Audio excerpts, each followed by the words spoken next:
কিভাবে কথা বলতে হয় সেটা করেছেন।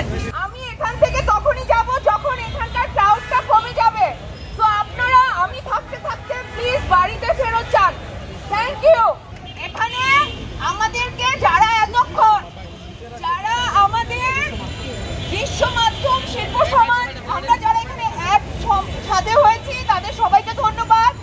এবং আমি আরেকটা ধন্যবাদ দিতে চাই আমাদের পুলিশ ভাইদেরকে, কারণ তারা আমাদের সাথে আজকে এসে নেগোশিয়েট করেছে ভদ্রভাবে, আমাদেরকে মানবিক মর্যাদা দিয়েছে।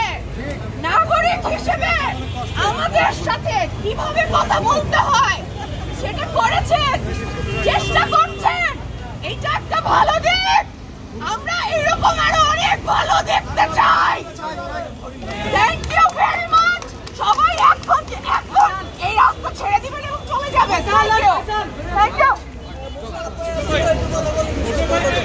দর্শক, আপনারা দেখছেন যে কোটা সংস্কার আন্দোলনকে ঘিরে যে শিক্ষার্থী হত্যা, সেই শিক্ষার্থী হত্যার প্রতিবাদে যারা নাট্যকর্মী যারা রয়েছেন, যারা অভিনয় শিল্পী যারা রয়েছেন, থিয়েটারে কাজ করেন, মঞ্চে কাজ করেন, টেলিভিশনে কাজ করেন, তারা আজকে শিক্ষার্থী হত্যার প্রতিবাদে আমরা দেখছি যে রাজধানীর ফার্মগেট থেকে সংসদ ভবনের দিকে তারা যাচ্ছেন এবং যেটি তারা বলছিলেন যে এত হত্যা, এই হত্যা তারা কোনোভাবে মেনে নিতে পারছেন না এবং তারা সরকারকে লাল কার্ড দেখিয়ে প্রতিবাদ জানাচ্ছেন।